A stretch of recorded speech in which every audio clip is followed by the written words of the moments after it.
नमस्कार, मैं हूं बिलाल मलिक और आप देख रहे हैं इंडिया दस्तक। और चलिए बुलेटिन में सबसे पहले बात करेंगे हरिद्वार की। पिछले हफ्ते यहां पर कांग्रेस नेता सलमान खुर्शीद ने भारत जोड़ो यात्रा को लेकर जो है सांसद राहुल गांधी की तुलना भगवान राम से की थी और उन्होंने यहां पर कहा कि भगवान राम की खड़ाऊ बहुत दूर तक जाती है। कभी कभी यहां पर जब कहीं नहीं पहुंच पाती तो भारत उनकी खड़ाऊ लेकर उन स्थानों पर जाते हैं। कांग्रेस नेता राहुल गांधी की तुलना भगवान राम से करने के मामले में सलमान खुर्शीद ने यहां पर अपना बचाव किया है। उन्होंने बयान पर सफाई देते हुए कहा कि यहां पर राहुल गांधी भगवान राम नहीं है। मैंने ये कभी नहीं कहा। मैंने कहा कि यहां पर वो भगवान राम के दिखाए पथ पर चल सकते हैं। खुर्शीद ने यहां पर बीजेपी पर निशाना साधते हुए कहा कि यहां पर ये लोग कह रहे हैं किसी को यहां पर भगवान राम के पथ पर चलने का अधिकार नहीं है।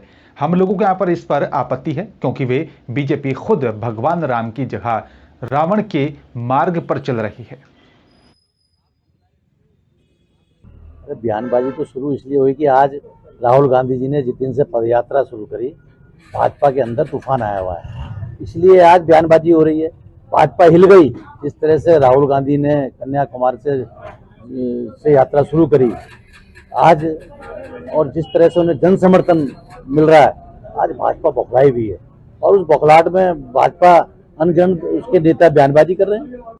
प्रदेश कांग्रेस के अध्यक्ष माननीय करण महाराज जी के निर्देश पर कांग्रेस की स्थापना के 138 वर्ष पूरे होने पर आज ये कैंप लगाया जा रहा है। कहीं कैंप लग रहा है, कहीं ब्लड कैंप लग रहा है, कहीं फल बांटे जा रहे हैं मरीजों को। तो आज कांग्रेस ने इस तरह से अपना ये स्थापना दिवस मनाया है। आज हमने जो कैंप लगाया है उसमें हमारे वरिष्ठ चिकित्सक, आपने देखा होगा, डॉक्टर अनिल रावत जी हमारे बीच में हैं जो पेशेंट को देख रहे हैं। और एक बार फिर से कोरोना संक्रमण के यहाँ पर आहट से प्रिकॉशन डोज, बूस्टर डोज यहाँ पर लगाने का अभियान एक बार फिर से तेज कर दिया गया है। ऋषिकुल आयुर्वेदिक कॉलेज में यहाँ पर डॉक्टर नरेश चौधरी ने बताया कि पहले दिन 50 लोगों को यहाँ पर बूस्टर डोज का टीका लगाया गया। चीन में लगातार बढ़ते कोरोना की केस के बाद भारत में भी अलर्ट घोषित कर दिया गया है। चीन के बाद भारत में भी यहाँ पर BF.7 वेरिएंट का डर सताने लगा है। जिला प्रशासन की ओर से भी यहाँ पर SOP जारी कर दी गई है। SOP के मुताबिक यहाँ पर भीड़ भाड़ वाली जगहों से यहाँ पर बचना होगा और ये जरूरी कर दिया गया। और वहीं मास्क पहने और साथ ही सामाजिक दूरी का पालन करने को लेकर भी आदेश जारी हुआ है। जब से चाइना में कोरोना के केस बढ़ने लगे हैं और पूरा ही विश्व में एक तरह से अलर्ट मोड में सभी कंट्रीज ने अपने स्वास्थ्य विभाग को कर दिया है, और हमारे भारत में भी माननीय प्रधानमंत्री जी ने जैसे ही चाइना का मीडिया के माध्यम से और जहाँ से भी वो खबरें मिली हैं उसको तहत पूरे भारत को अलर्ट मोड में ले लिया है और पूरे हमारे जितने भी प्रदेश हैं उनके स्वास्थ्य मंत्री, उनके मुख्यमंत्री को निर्देशित कर दिया है। और हमारे उत्तराखंड सरकार ने भी उसी दिन से सभी को जिसको प्रिकॉशन डोज नहीं लगी थी यानी बूस्टर डोज नहीं लगी थी उनको जागरूक किया है कि आप समय रहते हुए अपनी प्रिकॉशन डोज अवश्य लगवा लीजिए। और साथ ही एडवाइजरी भी जारी की है। हम लोग भी जब से ये इस तरह का वैक्सीन के लिए फिर से जागरूकता बढ़ी है, जबकि एक बार मैंने देखा हमारी जो ऋषिकुल जंबो वैक्सीनेशन साइट है 24 घंटे चलती है और इसमें जब प्रिकॉशन डोज के लिए हजारों की संख्या में लाभार्थी आते थे, लेकिन अब कुछ समय से लोगों में लापरवाही आ गई थी कि कोरोना समाप्त हो गया है तो लगवाने वाले बूस्टर डोज नहीं आ रहे थे। लेकिन जैसे ही ये एडवाइजरी जारी हुई है, माननीय प्रधानमंत्री जी ने संदेश दिया है, तब से लोगों में जागरूकता बढ़ी है और काफ़ी लाभार्थी आ रहे हैं। जबकि अब वैक्सीन शॉर्ट है हमारे डिस्ट्रिक्ट में भी, हमारे स्टेट में भी कोविशील्ड वैक्सीन है भी नहीं, और कोवैक्सीन जितनी डोज आती हैं सारी की सारी रोज लग जाती है। और लक्सर में पिछले करीब 10 दिन से क्षेत्र में यहाँ पर भीषण सर्दी पड़ रही है और साथ ही रात में यहाँ पर घने कोहरे से भी जो है ज़्यादा ठंड पड़ने लगी है।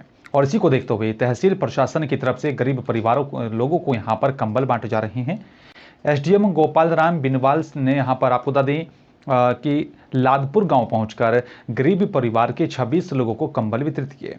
साथ ही कहा कि यहाँ पर उन्हें किसी भी तरह की समस्या हो तो वे तत्काल हल्का लेखपाल कानून को नायब तहसीलदार या फिर तहसीलदार से संपर्क कर जानकारी दें।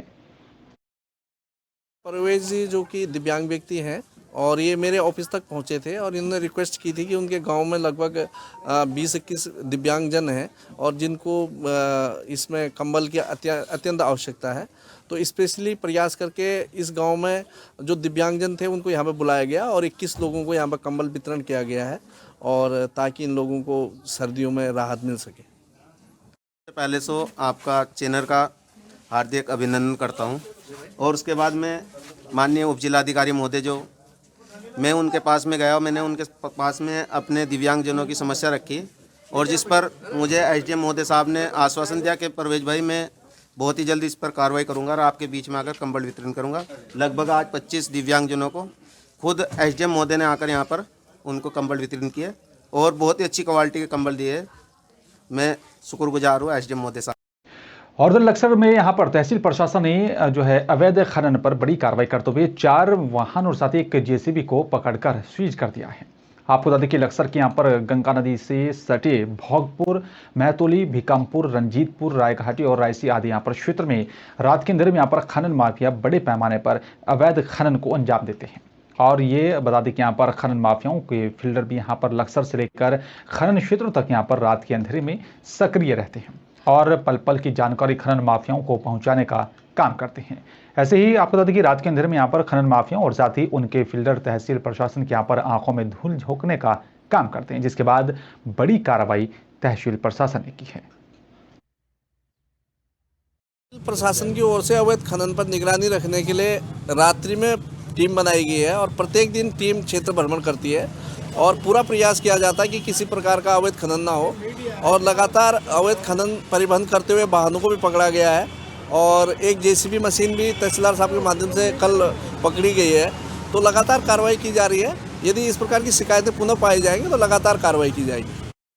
और उत्तराखंड में प्रचंड ठंड का दौर चल रहा है, जहां पर गरीब और साथ ही बेसहारा लोगों का ठंड से हाल बेहाल है। वहीं लाखों की यहाँ पर लागत से बने रैन बसेरे पर भी ताला लटका हुआ है। क्षेत्र में कड़ाके की ठंड पड़ रही है और साथ ही जरूरतमंदों को यहाँ पर रैन बसेरे का कोई लाभ नहीं मिल पा रहा है।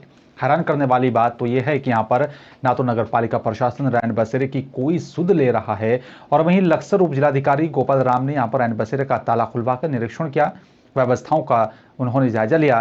रैन बसेरे के यहाँ पर अव्यवस्थाओं को देख उप जिलाधिकारी नाराज होते हुए दिखाई दिए और फोन पर ही उन्होंने नगर पालिका के अधिशासी अधिकारी को भी निर्देश देते हुए रैन बसेरे में व्यवस्था को दुरुस्त करने के आदेश जारी किए।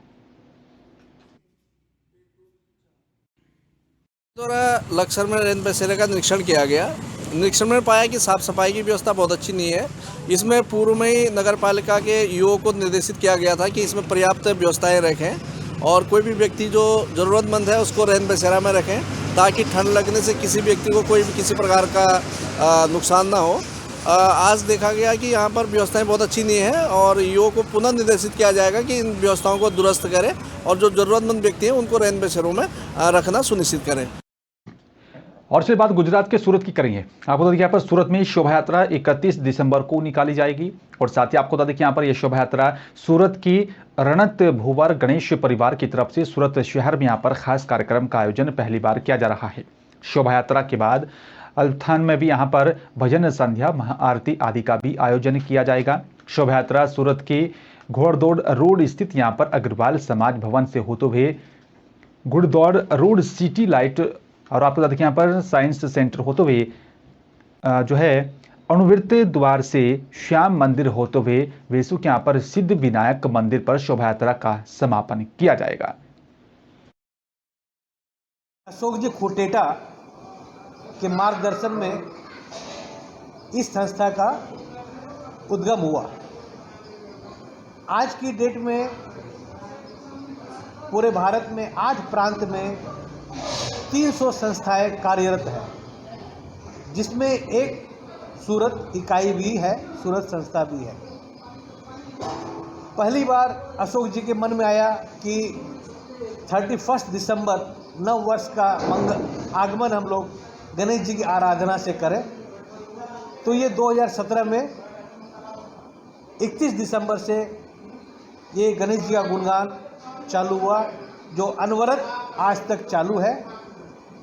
इसी कड़ी के अंदर में 2022 का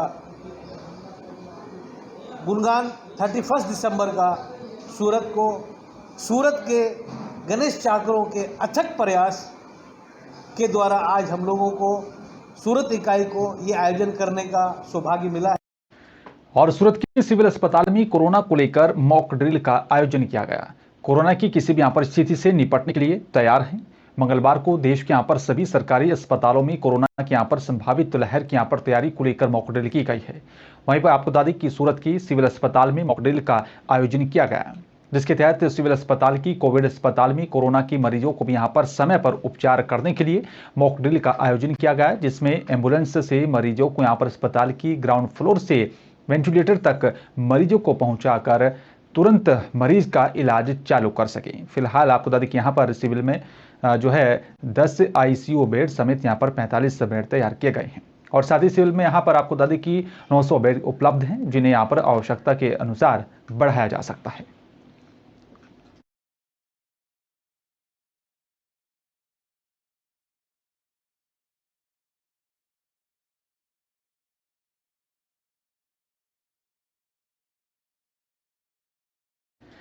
चलिए बात लाल कुआं की करेंगे। आपको देखिए यहाँ पर जो है उत्तराखंड की बदहाल स्वास्थ्य सेवाओं को लेकर आज हल्दूचोड़ चौराहे पर सूरज सेवा दल के जिला अध्यक्ष राजेंद्र सिंह अधिकारी के नेतृत्व में यहाँ पर दर्जनों कार्यकर्ताओं ने प्रदेश सरकार के खिलाफ जमकर प्रदर्शन करते हुए सूबे के स्वास्थ्य मंत्री धन सिंह रावत का पुतला दहन किया।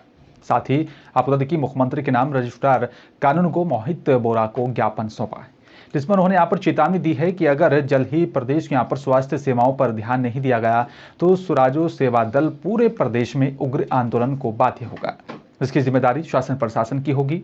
आपको बताते चलें कि यहाँ पर हल्दूचोड़ चौराहे पर प्रदेश की बदहाल स्वास्थ्य सेवाओं को लेकर इकट्ठा हुए सुराज सेवा दल के यहाँ पर कार्यकर्ताओं ने जिला अध्यक्ष राजेंद्र सिंह अधिकारी के नेतृत्व में प्रदेश सरकार के खिलाफ जमकर नारेबाजी की।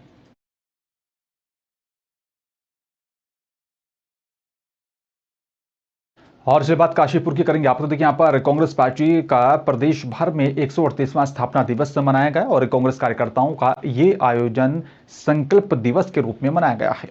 स्थापना दिवस के अवसर पर काशीपुर नवचेतना भवन कांग्रेस मुख्यालय में यहाँ पर कार्यक्रम का आयोजन किया गया। इस कार्यक्रम में कांग्रेस के वरिष्ठ नेता भी मौजूद रहे। आगामी चुनाव को देखते हुए सभी कांग्रेसियों ने यहाँ पर एक साथ एक सुर में रहने की बात कही है। साथ ही आपको देखिए यहाँ पर एसके हॉस्पिटल की तरफ से सभी कांग्रेसों का यहाँ पर फ्री मेडिकल चेकअप भी किया गया है। इतना ही नहीं, स्थापना दिवस के अवसर पर कांग्रेस ने यहाँ पर अखिल भारतीय विद्यार्थी परिषद के छात्र चुनाव प्रत्याशियों को हराकर जीत दर्ज करने वाले छात्र नेताओं और साथ ही यूथ कांग्रेस के पदों पर जीत हासिल करने वालों नेताओं को भी यहाँ पर मंच पर बुलाकर सम्मानित किया गया। आज हमारा 138वां स्थापना दिवस है। 1889 में A.O. ह्यूम द्वारा कांग्रेस की स्थापना की गई थी और आज हम सब मिलकर ये स्थापना दिवस बहुत ज़ोर शोर से मना रहे हैं। हमें यहाँ पर एसके हॉस्पिटल की तरफ से हमने यहाँ एक हेल्थ चेकअप कैंप भी लगाया हुआ है और यहाँ पर जो हमारे कांग्रेस के छात्र संघ के पूरे अध्यक्ष, उपाध्यक्ष, सचिव, उपाध्यक्ष भी और जॉइंट सेक्रेटरी सब कांग्रेस के जीते हैं, उन सब का भी हमने सम्मान किया और यूथ कांग्रेस के जो वरिष्ठ पदाधिकारी जीतकर हमारे बीच आए उनका भी हमने सबका सम्मान किया है। तो आज का दिन हम सब कांग्रेसियों के लिए बहुत ही उपयोगी है और बहुत ही महत्वपूर्ण है। फिलहाल मेरे साथ सिर्फ इतना ही। नमस्कार।